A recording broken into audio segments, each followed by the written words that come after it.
ሰላም ውድ አድማጮቻችን፣ የሰዓቱን አዳዲስ ሰበር መረጃዎች ይዤላችሁ ቀርብ ያለው እስከ መጨረሻው አብራችሁን ቆዩ። ክቡራን አድማጮች አዳዲስ መረጃዎችን እንዲደርሷችሁ ይህን የዩቲዩብ ቻናል ሰብስክራይብ በማድረግ ቤተሰብ ይሁኑ ያልኩ ወደ ዕለቱ ዜና አመራለሁ። የመጀመሪያው ዘገባችን ትራምፕ ግብጽና ኢትዮጵያን በህዳሴ ግድብ ዙሪያ ዳግም ለማደራደር ደብዳቤ መጻፋቸው ተገልጿል። በተከታዩም ዘገባችን የብልጽግና የቀይ ባህር ፍላጎት በኢትዮጵያ ህዝብ ላይ የታወጀ ግልጽ ጦርነት ነው ሲሉ የኤርትራው ፕሬዝዳንት ኢሳያስ አፈወርቂ ገለጹ። በመጨረሻም በግሪንላንድ ጉዳይ ከአሜሪካ ጋር የተፋጠጡት የአውሮፓ መሪዎች ለአጸፋ ምላሽ እየተዘጋጁ እንደሆነ ተገልጿል። እኚህን በዝርዝር የማስቃኛችሁ ይሆናል። እስከ መጨረሻው አብራችሁን ቆዩ። የአሜሪካው ፕሬዝዳንት ዶናልድ ትራምፕ ግብጽ ከኢትዮጵያ ጋር በህዳሴ ግድብ ዙሪያ የገባችበትን ውዝግብ ለመፍታት ዳግም ለማደራደር ፍላጎት እንዳላቸው ገልጸዋል። ዶናልድ ትራምፕ ለግብጽ ፕሬዝዳንት አብደልፈታህ አልሲሲ በጻፉት ደብዳቤ ላይ ሀገራቸው በህዳሴ ግድብ ዙሪያ የጨመረችውን የማሸማገል ጥረት ቀጠል እንደምትፈልግ ገልጸዋል።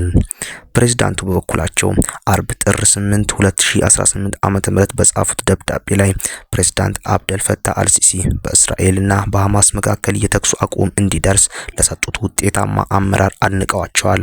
ግብጽ መስከረም 26 2016 ዓ.ም በኋላ በእስራኤልና በሐማስ መካከል የተቀሰቀሰውን ግጭት ተከትሎ የቀጠናውን ደህንነት እና ሰብአዊ ቀውስ በመፍታት በኩል ነበራት ሚና ምስጋናቸውን ገልጸዋል።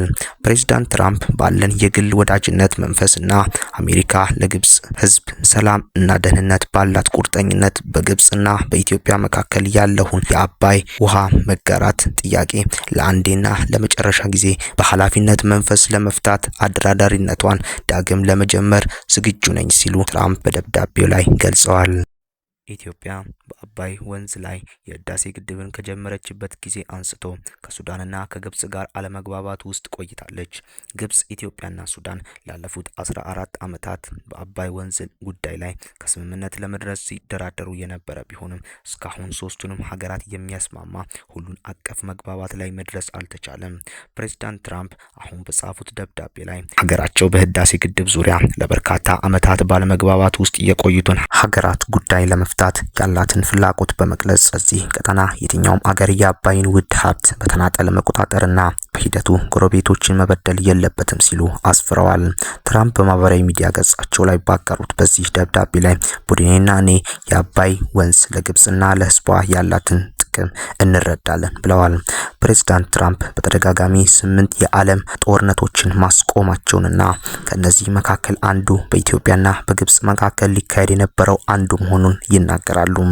ትራምፕ በደብዳቤያቸው ላይ ትክክለኛ በሆነ ቴክኒካዊ እውቀት፣ ፍትሃዊ እና ግልጽ ድርድር እንዲሁም አሜሪካ በሚኖራት ጠንካራ የቁጥጥርና የማስተባበር ሚና ከሁሉም የአባይ ተፋሰስ አገራት ጋር ዘላቂ ስምምነት ላይ መድረስ እንደምንችል አምናለሁ ሲሉ ያላቸውን ተስፋ ገልጸዋል። ወደ ተከታዩም ዘገባ ሳመራችሁ የኤርትራው ፕሬዝዳንት ኢሳያስ አፈወርቂ ከሀገራቸው ብሔራዊ ቴሌቪዥን ጣቢያ ጋር ባደረጉት ቆይታ የብልጽግና የቀይ ባህር ፍላጎት በኢትዮጵያ ህዝብ ላይ የታወጀ ግልጽ ጦርነት ነው ሲሉ ገልጸዋል።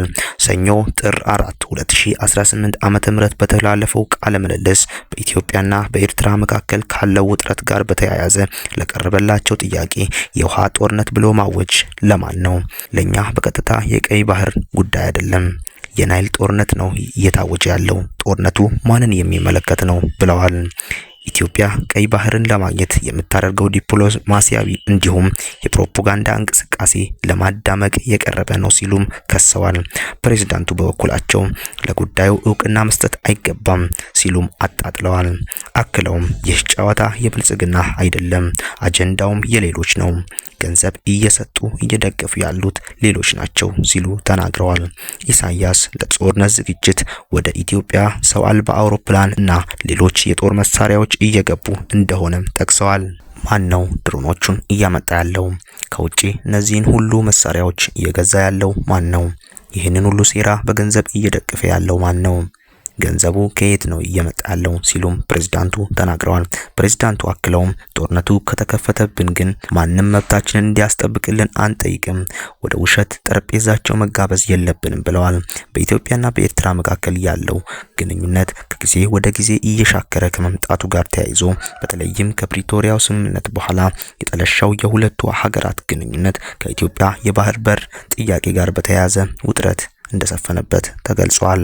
ውድ አድማጮቻችን ወደ መጨረሻው ዝርዝር ዘገባችን ሳምራችሁ የዴንማርክ ጠቅላይ ሚኒስትር ሜቴ ፍሬድሪክሰን አውሮፓን ማስገደድ አይቻልም ሲሉ ለፕሬዝዳንት ዶናልድ ትራምፕ ዛቻ ምላሽ መስጠታቸው ተገልጿል። ትራምፕ አሜሪካ ግሪንላንድን ለመጠቅለል የምታደርገውን ሙከራ የሚያሰናክሉ ከሆነ 8 የአውሮፓ አገራት ታሪፍ እንደሚጣልባቸው ዝተዋል።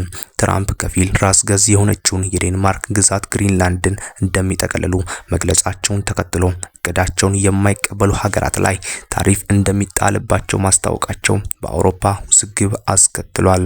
ታሪፍ ይጣልባቸዋል የተባሉት 8 ሀገራት በጋራ ባወጡት መግለጫ የትራምፕ እቅድ አደገኛ አካሄድ ነው ሲሉ ኮንነዋል። ታሪፍ ለመጣል መዛት ግንኙነትን ያሻክራል፣ ዴንማርክ እንዲሁም የግሪንላንድ ሕዝብን ሙሉ በሙሉ እንደግፋለን ብለዋል። የአሜሪካ አጋር የሆኑት ዴንማርክ፣ ፊንላንድ፣ ፈረንሳይ፣ ጀርመን፣ ኔዘርላንድ፣ ኖርዌይ፣ ስዊድን እና ዩናይትድ ኪንግደም በጋራ ካወጡት መግለጫ ባሻገር የዴንማርኩ ጠቅላይ ሚኒስትር በተናጠል ባስተላለፉት መልእክት የትራምፕን እቅድ አጥብቀው አውግዘዋል። በፌስቡክ ገጻቸው ባሰፈሩት ጽሑፍም ግጭት እየፈለግነው እኛ አይደለንም፣ እኛ ትብብር ነው የምንሻው፣ የተቀረውም አውሮፓ ስለደገፈን ደስተኛ ነን፣ አውሮፓን ማስገደድ አይቻልም ብለዋል። የህብረቱ መሪ ሀገራት በበኩላቸው አሜሪካ ላይ እርምጃ ለመውሰድ ምን አይነት አማራጮች እንዳሏቸው ለመወያየት ለመጪው ሐሙስ አስቸኳይ ስብሰባ ጠርተዋል። ከቀረቡት አማራጮች አንዱ ወደ አውሮፓ በሚገባውና 7.7 ቢሊዮን ዶላር ዋጋ እንዳላቸው በሚገመቱት የአሜሪካ ምርቶች ላይ ታሪፎችን መጣል ነው። እስካሁንም ድረስ ጥቅም ላይ ውሎ የማያውቀው የአውሮፓ ህብረት የጸረ ማስገደድ እርምጃ ወይም አንቲ ኮኤርሽን ኢንስትሩመንት በሌላ አማራጭነት ቀርቧል። ይህ እርምጃ አሜሪካ በአውሮፓ ህብረት ውስጥ ትርፍ በምታገኝባቸው የዲጂታል አገልግሎቶች፣ የኢንቨስትመንት፣ የባንክ ስራዎች ወይም የንግድ አገልግሎቶች ላይ ገደብ የሚጥል ነው። እንደ ሮይተርስ ዘገባ አሁን ባለው ሁኔታ ከዚህ ይልቅ ታሪፎችን መጣል ሰፊ ድጋፍ ያለው አማራጭ እንደሆነ የአውሮፓ ህብረት ምንጮች ገልጸዋል።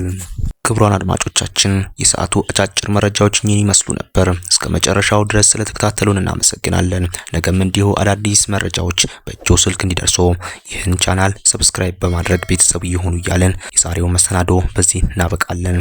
ሰላም ለሀገራችን፣ ሰላም ለኢትዮጵያ።